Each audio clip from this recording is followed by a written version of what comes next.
성소주일, 이 성소는 이렇게 하느님의 부르심에 우리가 어떻게 응답하는가를 한 번 더 고민하는 거예요. 우리 각자도 삶의 자리에서 어떤 사람은 수도자로, 어떤 사람은 선교사로, 어떤 사람은 사제로, 어떤 분은 신앙인으로서 가정 안에서, 직장 안에서 그 하느님의 부르심에 당당하게 응답할 수 있어야 하는 거예요.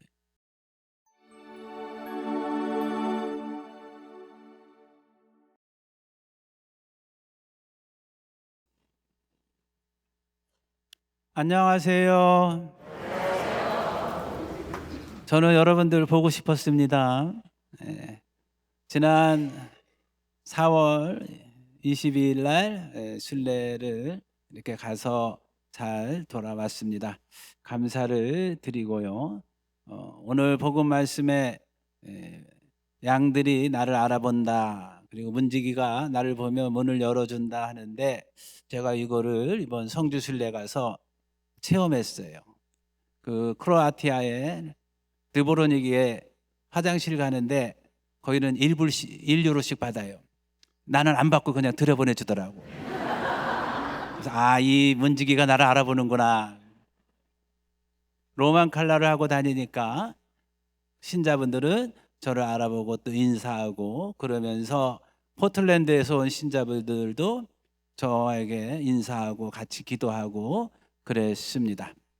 저는 성지 순례를 가면 늘 당부하는 말이 있어요. 뭐라고 하냐면, 당신이 여행객으로 왔으면 순례자가 돼서 돌아가면 좋겠다. If you enter here as a tourist, you would exit as a pilgrim. 그래요. 당신이 순례자로 왔다면 거룩한 사람이 돼서 돌아가면 좋겠다. If you enter here as a pilgrim, you would exit as a holy one. 그래요. 아무리 좋은 곳으로 순례를 갔어도 내가 여행객으로 가면 그것은 성지순례가 아니다. 비록 내가 가정에서, 직장에서, 또 본당 안에서 살아가더라도 내가 거룩한 삶을 살아간다면 이것이 바로 성지순례다. 저는 그렇게 당부를 합니다. 어디에 있느냐, 장소가 순례의 목적이 아니라 어떠한 삶을 사느냐가 중요한 것 같아요. 그래서 이번에 함께한 우리 본당 공동체 순례자들에게도 처음부터 마지막까지, 오는 날까지도 여러분들이 거룩한 사람이 되어서 돌아가면 좋겠다, 이렇게 말씀을 드렸어요. 아울러 이번에 성지 순례는 대부분이 성모님 발현지를 다녀왔어요. 메주고리에 몬세랏, 루르드, 파티마 이렇게 다녀왔는데, 성모님의 메시지는 크게 5가지예요. 이것만 우리가 삶 안에서 실천하면 꼭 그 발현지를 가지 않아도 우리는 순례를 하는 것과 마찬가지다. 성모님이 제일 먼저 강조하는 것은 묵주기도. 우리 본당에 내년에 설립 50주년을 준비하면서 묵주기도 100만 단을 봉헌하기로 하잖아요. 그래서 이 묵주기도를 하는 것이 성모님께서 우리에게 요청하는 메시지예요. 묵주기도를 우리가 환희의 신비, 빛의 신비, 고통의 신비, 영광의 신비를 하면 우리는 주님의 삶을 돌아볼 수 있다. 두 번째로 성모님이 요청하는 것은 적어도 한 달에 한 번은 컨페션을 해라. 제가 30분 전에 늘 성사를 주는데 미국 분들이 더 많이 와. 우리 한국 분들은 죄를 별로 안 지니까 안 오는 것 같아요. 세 번째로 성모님이 요청하는 것은 미사의 참례를 잘하자. 주일 미사는 물론 평일 미사도 참여하면 좋겠다 하고 요청하세요. 네 번째로 성모님이 요청하는 메시지는 성경을 가까이 대하고 잘 읽자. 하느님의 말씀을 가까이 하는 사람은 예수님을 잘 알 수 있기 때문에 그렇죠. 그 다음에 다섯 번째로 성모님의 메시지는 단식을 해라. 단식이라는 건 뭐냐? 단순히 음식을 절제하는 것이 아니라 내 삶의 기준이 세상의 것이 아니라 하느님께로 향할 수 있도록 마음을 다지는 거다. 그래서 성모님은 이 다섯 가지를 늘 강조하면서 신자들에게 권면하고 있다. 이런 것을 말씀을 드립니다. 그리고 오늘은 성소주일이에요. 성은 거룩한 것이고 소는 부르는 거예요. 거룩한 부르심은 누가 하느냐? 하느님께서 하시는 거죠. 성서에서 보면 하느님께서 처음으로 부른 사람이 있어요. 누구죠? 아담. 그렇죠? 하느님이 아담에게 이렇게 부르잖아요. 아담아, 너 어디 있냐? 그때 아담이 뭐라 그래요?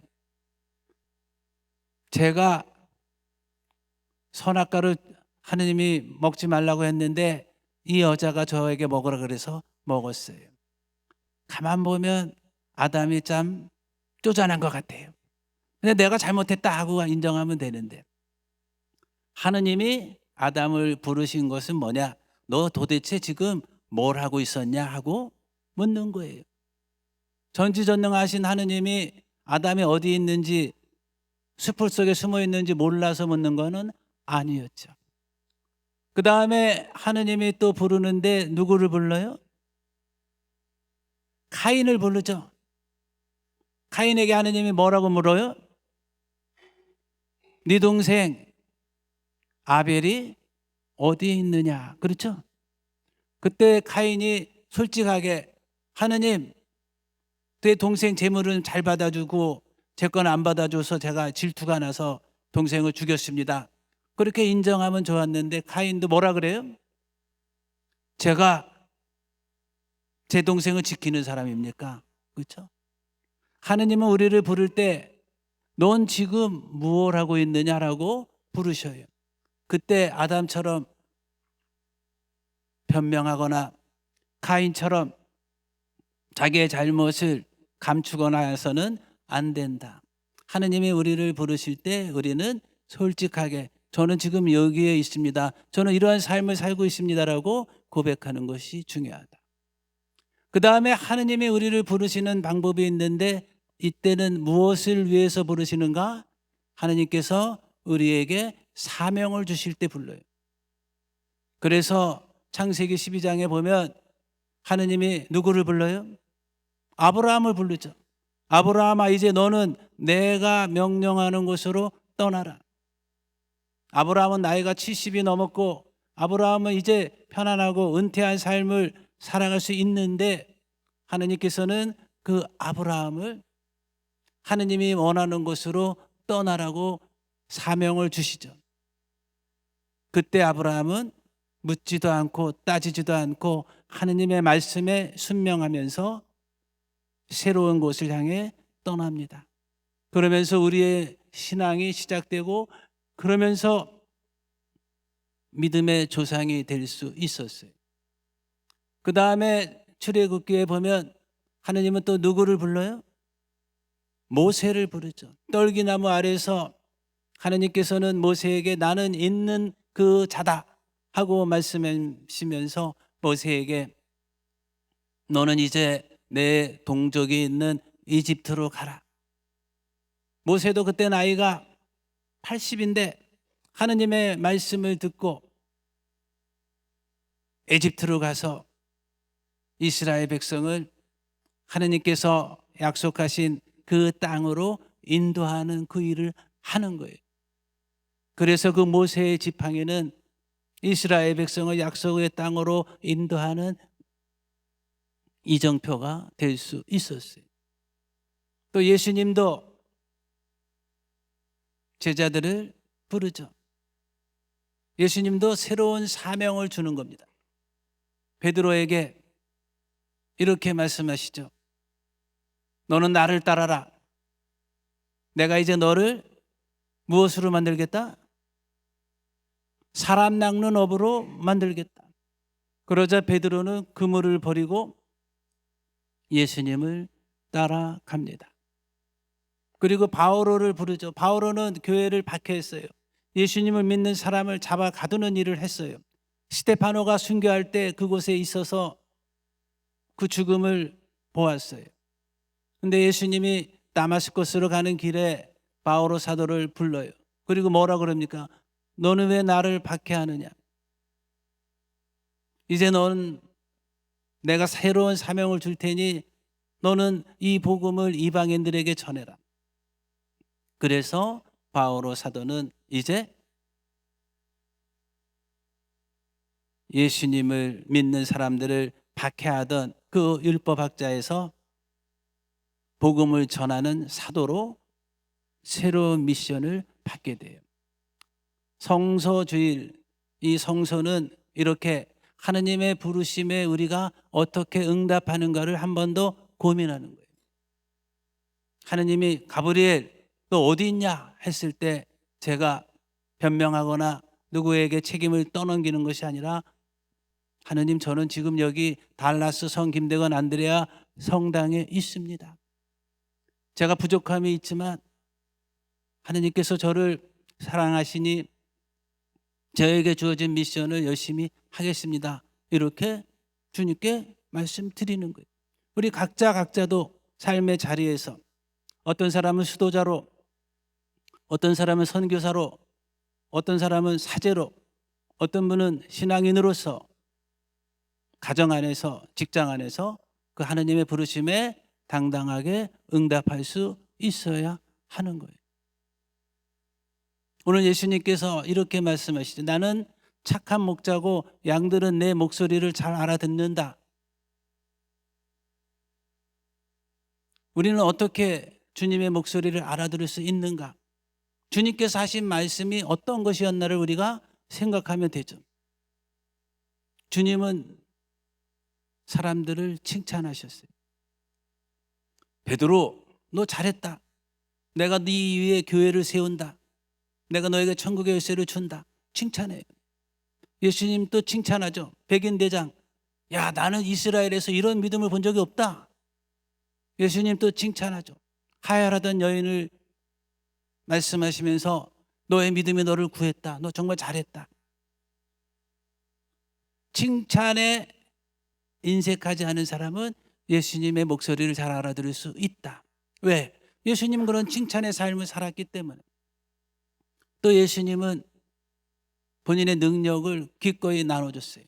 제자들에게 사명을 주시면서 마귀를 쫓아내는 능력을 주셨고 병자를 고쳐주는 능력을 주셨고 부활하신 이후에는 제자들에게 성령을 주셨어요. 우리가 기꺼이 내가 가진 것을 나눌 수 있다면 우리는 주님의 목소리를 알아들을 수 있다. 또 예수님께서는 제자들과 함께 살았어요. 동고동락하면서 복음을 함께 전했습니다. 우리가 우리의 도움을 필요로 하는 이들과 손을 잡고 그들의 목소리를 기울이고 그들과 함께 살아간다면 우린 주님의 목소리를 잘 알아들을 수 있는 거죠. 또 주님은 제자들에게 모범을 보여주셨어요. 제자들의 발을 씻겨주시면서 내가 너희의 발을 씻겨주는 것은 너희도 그렇게 하라고 모범을 보여주는 것이다. 또 예수님께서는 희생과 겸손을 말씀하셨어요. 너희가 나를 따르려고 하면 너희 십자가를 지고 나를 따라라. 너희 중에 첫째가 되고자 하는 이는 꼴찌가 되도록 해라. 그리고 예수님께서는 사람의 아들은 섬김을 받을 자격이 있지만 섬기러 왔다 그래요. 오늘 성서주의를 지내면서 우리가 주님의 목소리를 잘 알아듣기 위해서는 어떠한 삶을 살아야 되는가? 바로 성모님의 메시지 5가지는 주님의 목소리를 잘 알아들을 수 있는 우리 신앙생활의 방향타예요. 또 복음서에서 예수님께서 보여주신 그 길을 따라가는 것. 비난과 비판보다는 격려와 칭찬을 아끼지 않는다면 내가 가진 것을 기꺼이 나눌 수만 있는 삶을 산다면 뒷짐지는 것이 아니라 함께 삶을 살아갈 수만 있다면 허영과 교만보다 겸손과 희생의 삶을 살 수 있다면, 그래서 십자가를 기꺼이 지고 갈 수 있다면 그 십자가를 통해서 주님 부활의 꽃이 필 수 있는 겁니다. 잠시 묵상하죠.